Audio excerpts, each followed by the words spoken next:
before I put on my makeup, I make an acai bowl. I've been doing this now for almost 3 years. When I became gluten-free, I really had to start substituting, but also kicking my cravings, because let's face it, I'm not gonna give up on sweets.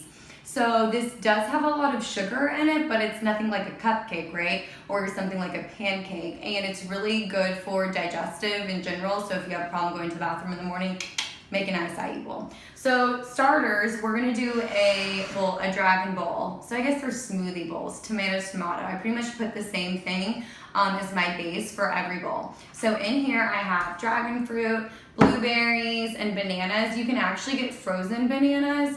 I got them from Sprouts, or you can cut up your own, it doesn't matter. So I'm gonna put this in here. This is a shitty blender, but you know, whatever. And then I do a little bit of almond milk, unsweetened, because you know, every calorie and every gram of sugar counts. So yeah, how many cups of that? Looks like about half. I don't really measure. I also don't really cook. So, I mean, this tutorial is very, you know, at your own risk. And then usually I do like a dab of honey, or a squirt, I guess. We're not doing drugs here. Though I've never done anything with a dab. I'm too scared. Okay, cool. So there we go. Okay, now it's time for, you know, the big magic, blending this veg.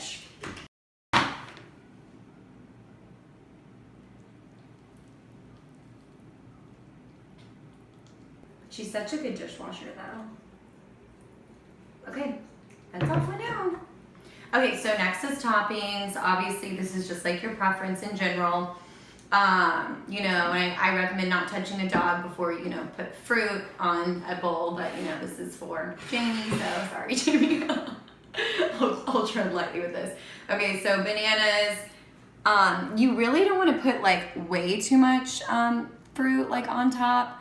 I mean, and also just toppings, because it's going to be way overwhelming. You know, you'll get like, oh my God, this is so pretty, this is so creative, and these aren't going to be that pretty, sorry.